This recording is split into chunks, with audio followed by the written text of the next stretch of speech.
Bâti. Shalom, shalom. Que Dieu, que Dieu vous bénisse, peuple de Dieu, enfant de Dieu, partout où tu es, que ce soit dans cette nation où je suis en Côte d'Ivoire ou dans le monde entier, que ce soit aux États-Unis, que ce soit partout là où tu te trouves. Shalom, shalom. Que Dieu te bénisse et que la paix de Christ soit sur votre vie, sur votre famille. Ok, Amen. Nous allons prier avant tout chose pour commencer. Nous sommes aujourd'hui dimanche, le 1er novembre, et un jour spécial, un mois spécial. Novembre qui est le 11e mois. Le 11e mois, nous sommes déjà à la fin de l'année. Comme je le disais, Jésus, il est l'alpha. Notre Dieu, il est l'alpha et l'oméga. C'est-à-dire le commencement et la fin. Dieu va commencer quelque chose au début, Dieu va terminer quelque chose à la fin.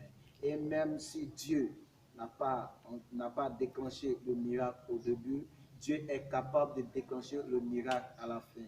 Dieu te bénisse. Nous allons monter tout à l'heure. Mais avant toute chose, prions le Seigneur. Père, nous te rendons toute ta gloire. Nous bénissons ton nom. Merci pour ce temps merveilleux. Merci pour ce grand jour qui s'ouvre encore sur la vie de tes enfants que nous sommes. Que ton esprit soit avec nous, oriente-nous, guide-nous, et que chacun de nous et tous ceux qui sont connectés et puissent recevoir une orientation de toi, puissent être bénis, puissent être localisés là où se trouvent, au nom du Père, du Fils et du Saint-Esprit. Amen, amen. Que la paix soit chez vous. Ok. Bien-aimé, je suis là encore, votre serviteur, le sacrificateur Ashija Kofi. Je suis là encore pour un grand thème de ce matin, de ce jour de dimanche, qui est les regards du palais. Les regards du palais. Tout à l'heure dans mon enseignement, et vous allez comprendre le développement de ce thème. Et qu'est-ce que le prophète veut nous dire, qu'est-ce que Dieu aussi veut nous dire. Nous sommes dans un temps très sensible ici en Côte d'Ivoire, dans une période très sensible. Et je crois que pour cette nation, la Côte d'Ivoire, l'esprit et l'onction de Dieu reposent sur ce pays. Et je crois que ainsi que l'œuvre de Dieu doit évoluer et l'œuvre de Dieu doit avancer. L'œuvre de Dieu ne doit pas s'arrêter. Dieu nous donne en ce jour le pouvoir et tout le temps le pouvoir de pouvoir aller partout et la grâce d'aller partout et d'être dans tout lieu pour annoncer l'évangile, pour parler de sa part. Aujourd'hui, je vais te parler de ce thème-là, les regards du palais. Là où tu te trouves, il faut bien t'asseoir. Comme je le disais, notre Dieu, il est le même hier, aujourd'hui et éternellement. Ce qu'il a fait hier, il est capable de le faire aujourd'hui et il est capable de le faire toujours. Bien-aimé, ton Dieu ne dort pas, ton Dieu a toujours ses regards sur toi. Ton Dieu a toujours ses yeux fixés sur toi, sur ta maison, sur tes activités. Les regards de Dieu sont toujours posés sur ta vie. Alors, les regards de Dieu sont toujours posés sur ta vie. Alors, qu'est-ce que Dieu va nous dire aujourd'hui sur ce thème, les regards du palais? Bien aimé, lorsque nous parlons du palais, nous voulons parler du royaume. Ok. Nous voulons parler d'un royaume. Un royaume gouverné par un roi ou bien par un chef. Alors, le roi est avec le prince ou la princesse ainsi que son staff. Et dans le palais, nous trouvons dans le royaume, dans le palais, de bonnes choses, que ce soit dans le domaine de l'alimentation, la nourriture, dans le domaine de l'habillement, que ce soit dans tous ces domaines-là, nous trouvons, frères et sœurs, dans le palais, toutes ces choses-là. Et dans le palais, tout ce que tu cherches, tu vas trouver. Si tu veux réellement de l'argent, l'argent est dans le royaume, l'argent est dans le palais. Parce que le palais reçoit l'ouverture dont on appelle de la grâce ou de la bénédiction.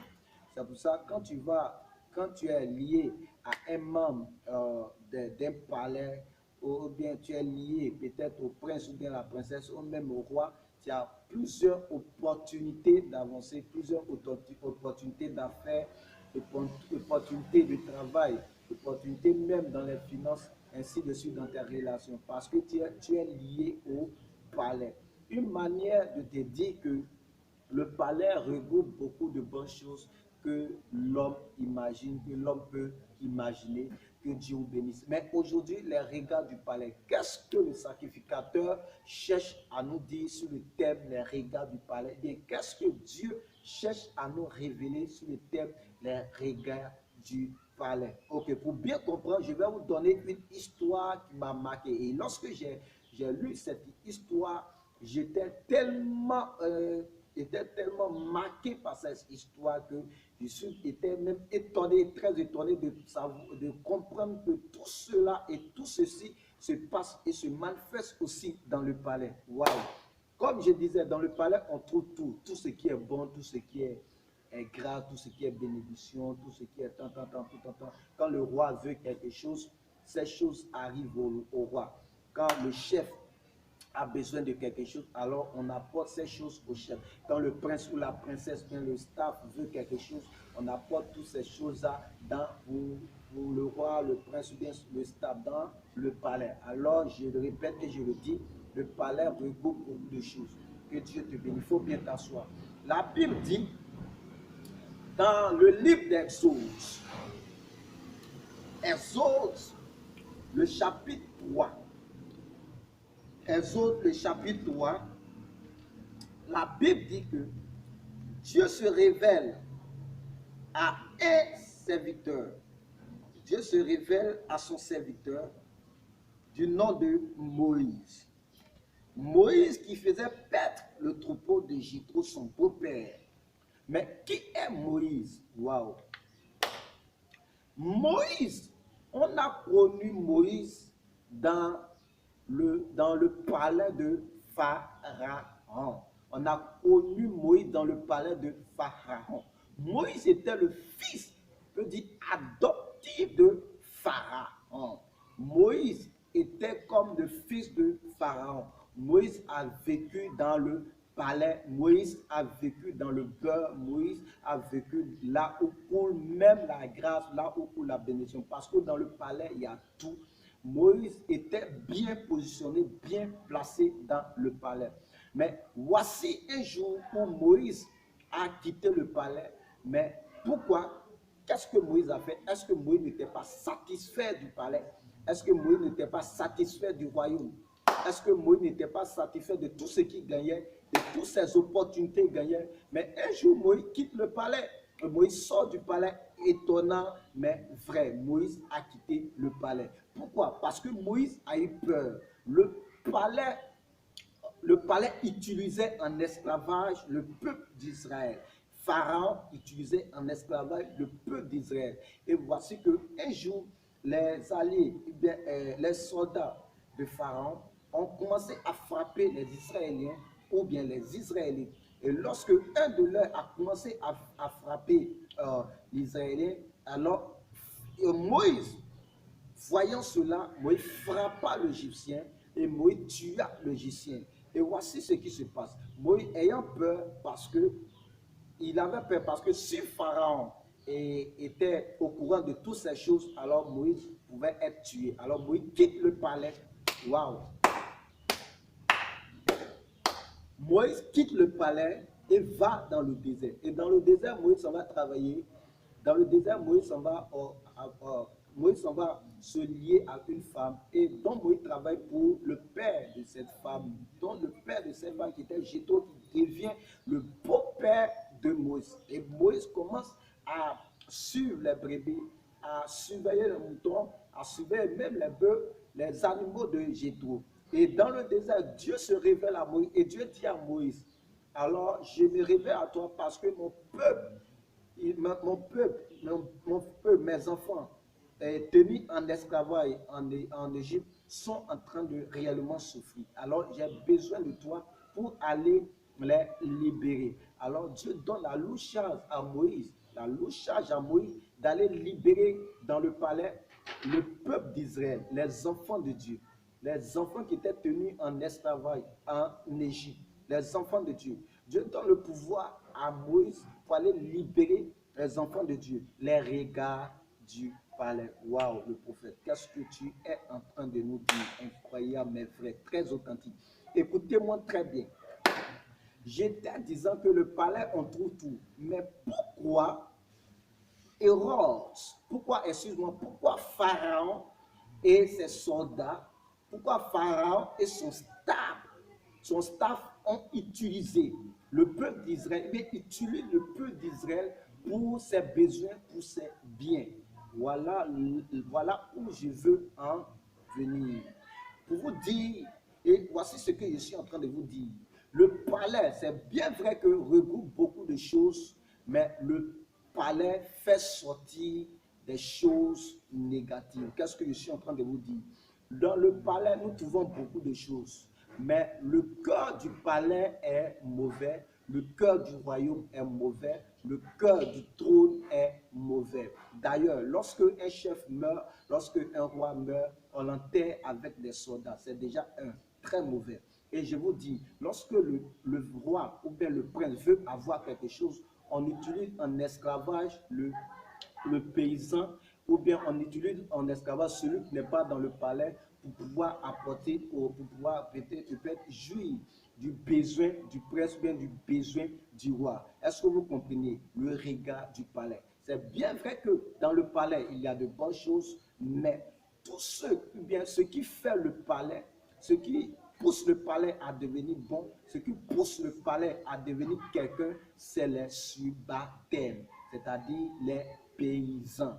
Bien aimé, le palais a un regard d'orgueil, un regard de domination, un regard d'autorité, un regard vraiment de tuerie sur le peuple, et bien sur la population, bien sur le peuple, bien sur la population, bien sur des personnes qui ne sont même pas du palais. Est-ce que vous me comprenez? Je suis venu dire à quelqu'un, lorsque Pharaon a tenu en esclavage le peuple d'Israël, la Bible déclare que Dieu choisit quelqu'un qui est Moïse pour aller libérer, waouh, pour aller libérer ses enfants dans la main de Pharaon. Pourquoi? Parce que c'est bien vrai que le palais regorge beaucoup de choses, mais le palais a un regard malsain, un regard de domination, un regard d'autorité, un regard d'assujettissement. Vous comprenez? Tous ceux qui étaient dans le palais, qui n'étaient pas dans le stade du palais, étaient dans le palais pour pouvoir relever la tête du palais, pour pouvoir donner un nom au palais, pour pouvoir donner un nom au roi, pour pouvoir donner un nom au prince, ou bien un nom à la princesse. Alors le palais utilisait l'intelligence, le palais utilise l'intelligence, le palais utilise le pouvoir, le palais utilise les biens, le palais utilise les affaires, les effets des paysans, des personnes qui ne sont pas avec eux pour pouvoir réellement grandir, pour pouvoir réellement avancer. Alors, les regards du palais sont très mauvais. Les regards du palais sont très méchants. Alors, qu'est-ce que Dieu veut de nous et qu'est-ce que Dieu veut?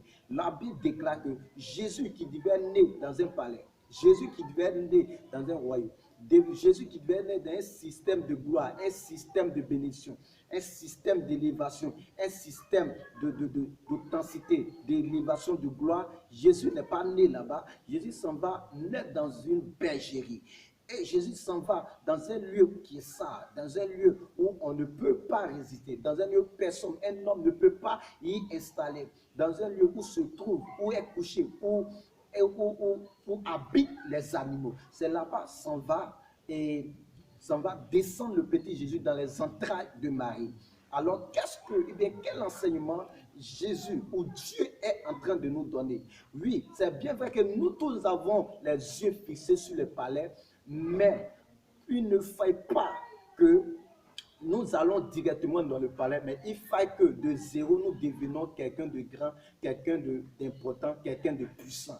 Il y a des personnes, leur regard est fixé sur des gens qui ont l'argent, sur des gens qui ont des biens, sans savoir comment ils ont fait pour avoir leurs biens, comment ils ont fait pour avoir leur argent, comment ils ont fait pour devenir, comment ils ont fait pour être comme ça. Il y a des personnes, c'est vrai, ils commencent de zéro en héros. Comme il y a des personnes de héros, ils deviennent méchants, ils deviennent agressifs, ils deviennent autoritaire, il devient orgueilleux. Ces personnes-là utilisent le faux. Ces personnes-là utilisent les autres. Ces personnes-là se basent sur les autres pour évoluer. Alors Jésus vient dans une bergerie pour nous dire qu'il ne faut pas convoiter les autres. Il ne faut pas avoir, et je peux dire, l'envie des autres. Il ne faut pas avoir l'envie de devenir comme les autres, mais il faut commencer de zéro et grandir.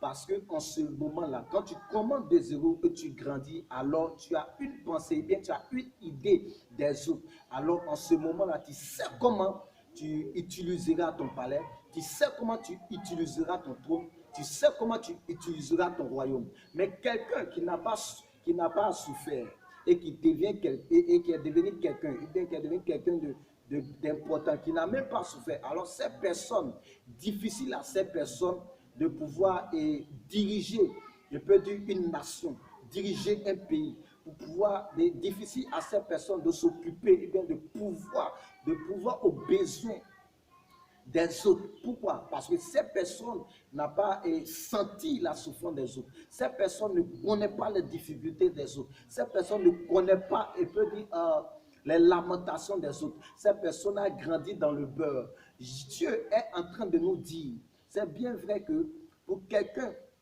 qui veut être très important dans la vie, pour quelqu'un qui veut être très important, et bien pour quelqu'un qui veut être considéré dans la vie, pour quelqu'un qui veut grandir, pour quelqu'un qui veut que l'approbation de ce Dieu veille sur lui, bien la grâce du Dieu, la grâce du Seigneur veille sur lui. Il faut que cette personne vraiment rentre en lui-même, rentrer en toi-même, ça veut dire quoi? Il faut que ton orgueil puisse s'éteindre. Il faut que ta fierté puisse descendre. Il faut que vraiment ta connaissance puisse s'effacer. Mais reviens au bas échelle pour grandir.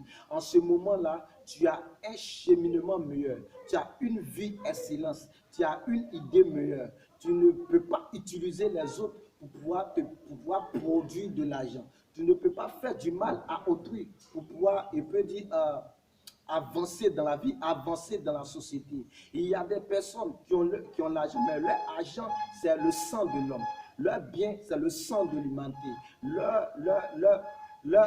Je peux dire, ce qu'ils ont comme de matériel, comme de finances, c'est des sacrifices humains, des sacrifices qu'ils font dans des carrefours, le sang qu'ils versent. Alors aujourd'hui, je suis venu dire à quelqu'un, n'envie personne, mais le peu que Dieu t'a donné, le peu que Dieu te donne, le peu que tu as, tu peux conserver.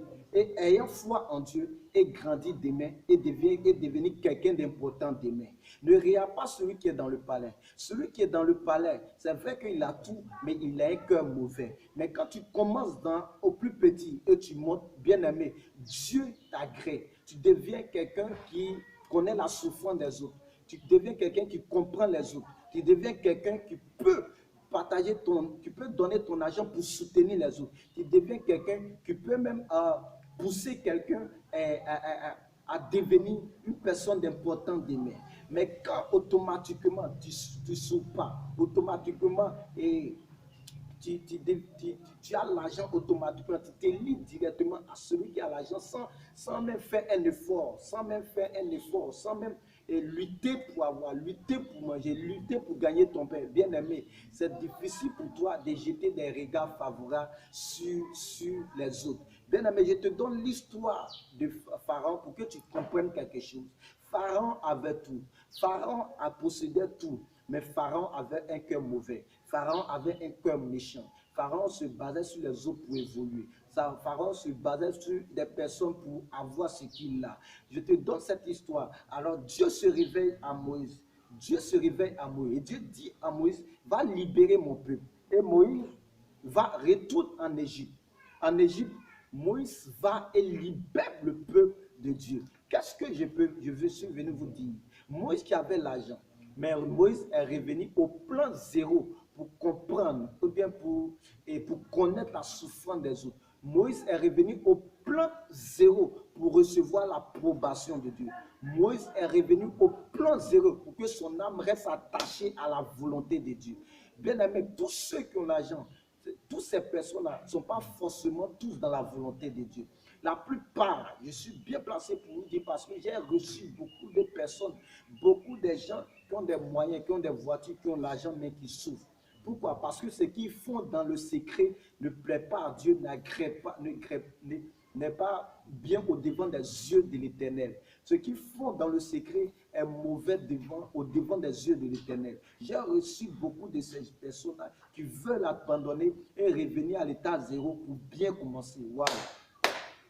Les regards du palais. Les regards du palais. Revenir à l'état zéro pour bien commencer. Pourquoi? Parce qu'ils ont eu leur argent dans le mauvais. Ils ont eu leur argent à cause des convoitises des yeux qu'ils ont, à cause de l'envie qu'ils ont, à cause de ce qui réellement, ils ont envie de devenir comme les autres. Alors, ils n'ont pas souffert, ils ne se sont pas lamentés, ils n'ont pas, comme on le dit, grouillé, ils n'ont pas cherché. Automatiquement, ils se sont plongés dans des choses bizarres, dans des actions, dans des actes bizarres pour être dans le beurre, pour être dans le beurre dans lequel ils sont actuellement. Et j'ai reçu plein qui disent prophète, sacrificateur. Je veux répondre à zéro parce que c'est vrai que j'ai l'argent, mais je ne suis pas content. Je ne suis pas heureux. J'ai l'argent, mais je ne suis pas content. Je ne suis pas heureux. Pourquoi? Parce qu'il y a des totems, il y a des principes, il y a des limites. Bien-aimé, je suis venu dire à quelqu'un que la naissance de Jésus dans la bergerie, une manière pour te dire la situation dont tu es en train de vivre dans vie personne, parce que pour toi viendra. Rabo Sakabra. Pour toi arrivera. C'est bien vrai que les autres sont en train d'évoluer. Les autres sont en train d'avancer. Mais tu n'en vis personne. N'envie personne, ne convoite personne. Mais reste sur ta situation, garde ta situation et persévère dans cette situation en levant la voix vers le Seigneur. Je te dis aujourd'hui, si demain toi tu deviens quelqu'un demain, ça sera difficile pour toi de tuer. Ça sera difficile pour toi de faire des sacrifices de sang. Pourquoi? Parce que tu as souffert pour avoir ton argent. Celui qui n'a pas souffert pour avoir son argent, c'est celui qui a les regards hautains, c'est celui qui a les regards orgueilleux, c'est celui qui a les regards méchants, c'est celui qui se bat sur quelqu'un pour évoluer, c'est celui qui se bat sur des sacrifices humains, c'est des sacrifices bizarres pour évoluer. Mais Dieu te déconseille toutes ces choses. Dieu enlève toutes ces choses dans ton esprit. Dieu ne veut pas que tu suives ce chemin. Dieu ne veut pas que tu puisses suivre ces personnes. Dieu veut que tu détournes tes regards sur les palais. Dieu veut que tu n'envies personne dans le palais. Comment ils ont fait pour évoluer? Toi, garde, reste tel que tu es et prie ton Dieu. Prie le Seigneur. Garde le chemin que tu as et prie ton Dieu. Prie le Seigneur. Tu verras que ton Dieu qui a béni Lazare, ton Dieu qui s'est souvenu d'Abraham, ton Dieu qui s'est souvenu de Noé, ton Dieu qui s'est souvenu des eaux de Sarah, ce Dieu est capable de se souvenir de toi. Parce qu'il est le même hier, aujourd'hui, et je le répète, éternellement. Les regards du palais sont très mauvais, je vous le dis. Quelqu'un qui a l'argent, qui n'a pas souffert pour avoir son argent, il est très mauvais. Il est méchant, il est capable de gaspiller, il est capable de gaspiller l'argent, il est capable de manquer du respect à l'argent, sans savoir que l'argent se respecte. Il est capable d'insulter quelqu'un, il est capable de faire du mal à une personne, il est capable de tuer, parce qu'il n'a pas souffert pour avoir son argent. Il est capable d'utiliser 10 personnes en esclavage, pour souvenir à ses besoins. Il est capable de le faire. C'est pour ça que je te donne l'image de Pharaon.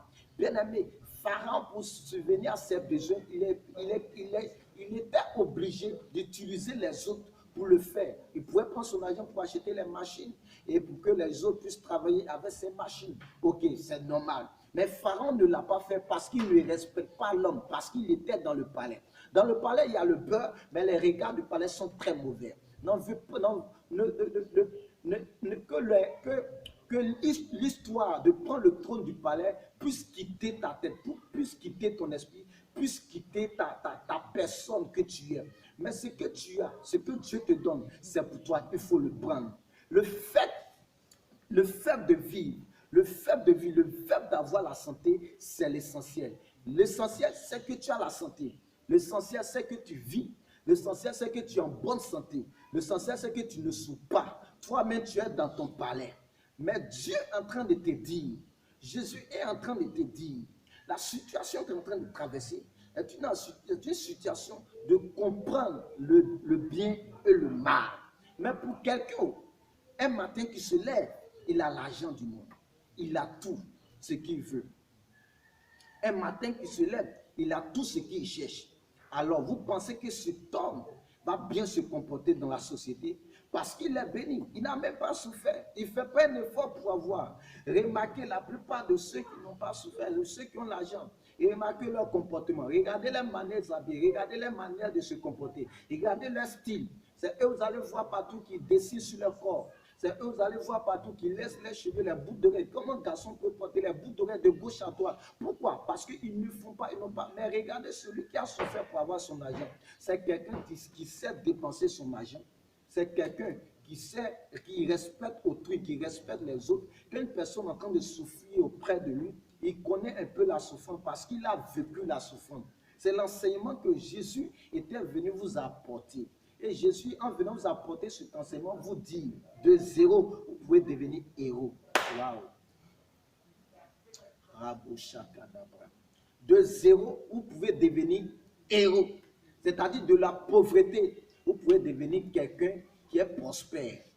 De l'humiliation, vous pouvez devenir quelqu'un de grand, qui a la grandeur. Est-ce que vous me comprenez? Quelqu'un qui est fortement béni. Vous pouvez devenir une personnalité dans votre société. Vous pouvez devenir une personnalité dans votre religion. Vous pouvez devenir une personnalité dans votre famille. C'est l'enseignement que Jésus était venu vous apporter. C'est ce que le sacrificateur est venu vous donner. Les regards du palais. Tu n'en vis pas le palais. N'en vis pas le royaume. Mais ce que tu dois envier dans ton cœur, c'est l'amour que tu dois développer au-dedans de toi. Alléluia. C'est l'amour que tu dois développer au-devant de toi. C'est les bienfaits que tu dois développer au-devant de toi. C'est ce que tu dois envier dans ton cœur. C'est ce que tu dois dire à Dieu de te donner. L'amour et les bienfaits que tu dois développer. Bien-aimé, écoute-moi très bien. Il n'y a rien de tel pour quelqu'un qui pratique l'amour. Il n'y a rien de tel pour quelqu'un qui aime partager. Il n'y a rien de tel pour quelqu'un qui sait vivre en société. Ça me fait mal. Mon message aujourd'hui, c'est pour vous amener à comprendre certaines choses autour de vous. Vous amener à comprendre que là où vous êtes plus dans la joie que celui qui est dans le palais. Là où vous êtes, vous pouvez devenir plus que celui qui est dans le palais. Là où vous êtes, vous pouvez être plus fort que celui qui est dans le palais. Là où vous êtes, Dieu peut avoir sa main et sa approbation sur vous. Est-ce que vous me comprenez? La plupart de ceux qui ont l'argent, la plupart de ceux qui ont les biens, la plupart de ceux qui sont riches, la plupart de ceux qui ont le matériel, qui n'ont pas souffert pour l'avoir, la plupart de ces personnes n'adorent pas Dieu comme il le doit, n'adorent pas le Seigneur comme il le faut. La plupart de ces personnes ne rejettent beaucoup le Seigneur. Mais aujourd'hui, je suis venu vous dire, ils n'ont qu'à rejeter le Seigneur. Mais ce que tu as, ne rejette pas le Seigneur. Adore Dieu. Dieu est capable de te rendre grand plus que ces personnes. Jésus, aujourd'hui, l'histoire de Christ est restée dans notre tête. Malgré qu'il n'est pas né dans le palais, mais là, partout où tu vas passer, tu vas entendre Jésus. Partout où tu seras, tu vas entendre Jésus. Mais quand tu vas entendre Pharaon, nous allons repousser Pharaon. Pourquoi? Parce qu'il était héros, mais il est tombé. Il était héros, mais il est descendu. Pourquoi? Parce qu'étant dans le palais, il avait un cœur mauvais, un cœur méchant, un cœur hypocrite, un cœur sale. Étant dans le palais, il avait tout, mais il avait ce mauvais cœur. Il avait ces mauvais regards sur le peuple, sur les paysans, sur les autres. Il avait ces mauvais regards. Alors Dieu n'aime pas ça. Le message que je suis venu te donner, ce que Dieu aime. Dieu aime quand tu as un bon cœur. Dieu aime quand tu es amour. Dieu aime quand tu partages. Bien-aimé, même si tu n'es pas là-bas, là, dans ta maison, là où tu es, il faut pratiquer l'amour et partage. Dieu va te lever. Reste persévérant dans ta marche. Reste persévérant dans ta vie. Reste persévérant avec le Seigneur. Dieu est capable de relever ta tête. Tu penses qu'il t'a abandonné. Dieu ne t'a pas abandonné. Dieu ne t'a pas abandonné. Tu penses qu'il aime les autres? Oui, il peut aimer les autres, mais Dieu t'aime plus que les autres. Tu penses qu'il a béni les autres, il ne t'a pas béni. Non, peut-être que Dieu n'a pas béni les autres. Peut-être qu'ils ont éprouvé par les sacrifices de sang. Mais toi, Dieu te bénira. Tu seras au sommet des sommets. Tu seras au-dessus des dessus. Tu seras à la tête des têtes. Tu seras béni dans ton palais. Tu seras béni dans ton royaume. Et quand tu as ton palais, quand tu as ton royaume, Dieu veut t'empêcher de ne pas utiliser en esclavage tes frères, de ne pas te baser en chicotant tes frères pour pouvoir évoluer, pour pouvoir réussir. De ne pas te baser sur les biens de tes frères en les maltraitant, en les rejetant pour pouvoir réussir. Non, sinon tu vas descendre les regards du palais. Écoute-moi très bien. Dieu a besoin des regards dignes. Dieu a besoin des regards bien. Dieu a besoin des regards d'amour. Dieu a besoin des regards de partage. Dieu a besoin de ces regards qui produisent la paix, qui produisent l'unité, qui produisent l'innovation, qui produisent la joie dans un pays, qui produisent la joie dans une famille, qui produisent la joie dans une nation. Dieu a besoin de ces regards. C'est pour ça que Dieu a chicoté Pharaon. Sinon, Dieu n'allait pas chicoter Pharaon. Si Pharaon était en harmonie de paix, était en harmonie d'amour avec le peuple d'Israël, Dieu n'allait pas envoyer Moïse contre Pharaon pour aller vraiment, comme on le dit, déciencer Pharaon.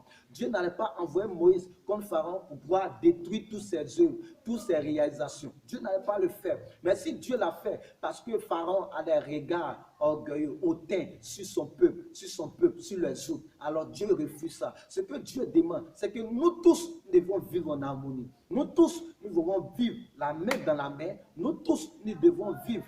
Nous devons être un. Nous tous, nous devons pratiquer l'amour, nous devons pratiquer le partage. Nous tous, nous devons adorer ce Dieu merveilleux, créateur des cieux et de la terre, Jésus-Christ de Nazareth. Aujourd'hui, ce que je suis venu te donner, c'est pour te dire, il faut avoir les regards, même dans ton palais, il faut avoir les regards dignes de ce nom sur les autres. Même dans ton royaume, il faut avoir les regards dignes sur les autres, d'amour, de partage sur les autres. Même là où tu te trouves, il faut avoir les regards de partage sur les autres. Là où tu vas être, je ne sais pas, il faut avoir les bons regards sur les autres. C'est ce que Dieu nous demande. Aujourd'hui, Dieu a donné ces exemples. Lui-même, il a pratiqué cela. Jésus est venu. Regardez ce que Jésus a fait. Il a partagé. Jésus a aimé. Jésus a guéri. Jésus a sauvé. Et jusqu'à ce que Jésus quitte sur la terre, le nom de Jésus est monté à une vitesse pas possible. Bien aimé, pour vous dire que de zéro là, Jésus est devenu un héros. De la même manière dont Jésus est ressuscité et devenu un héros,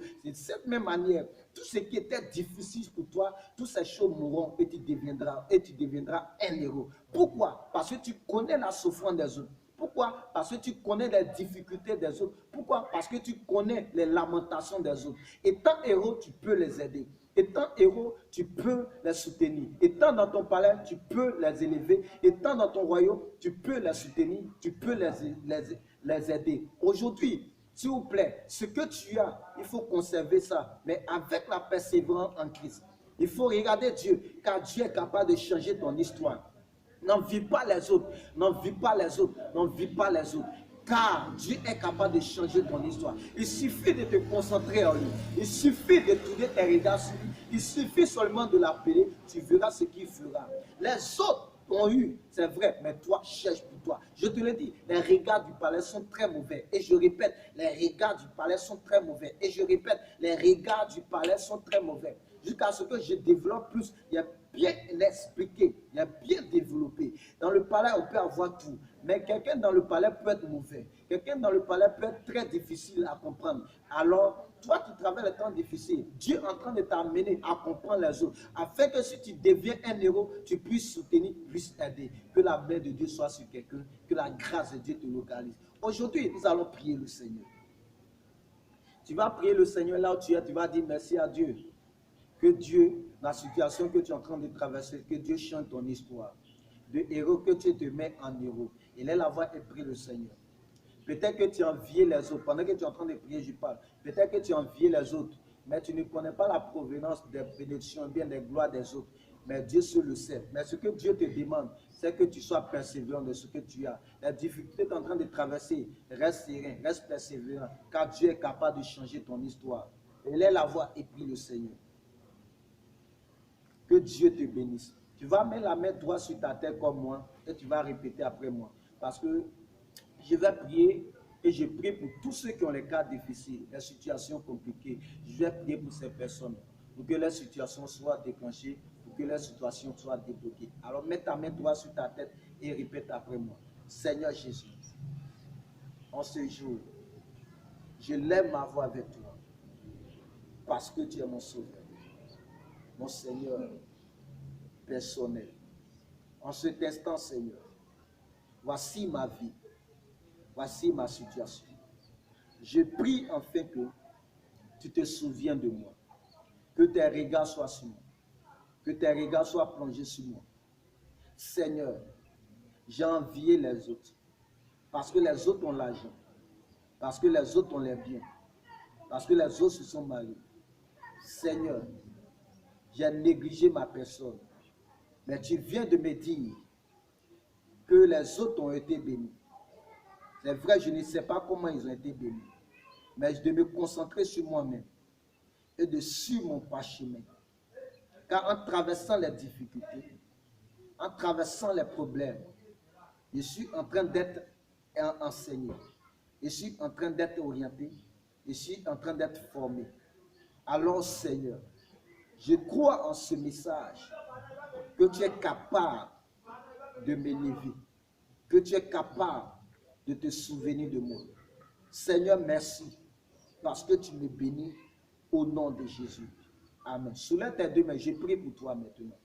Que la grâce de Dieu soit sur toi.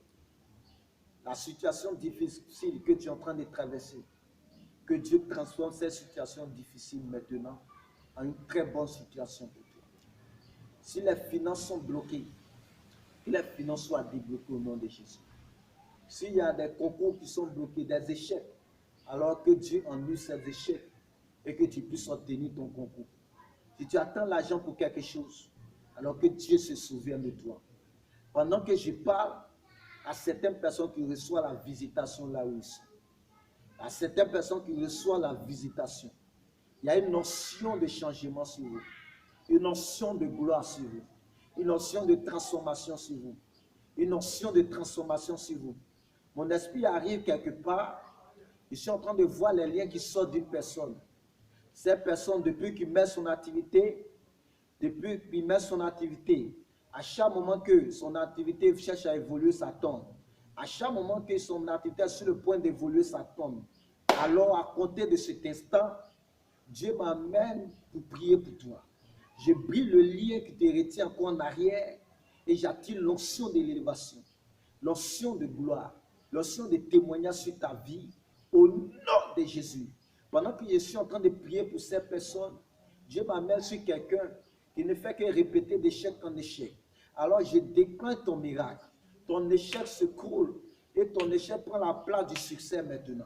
Ton échec prend maintenant, le succès prend la place de ton échec. Le succès prend la place de ton échec maintenant. Le succès prend la place de ton blocage là où tu es.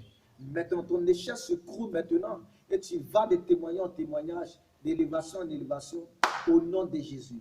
Dieu se souvient sur vous. Pour tous ceux qui attendent l'argent, recevez le déblocage des finances dans votre vie au nom de Jésus.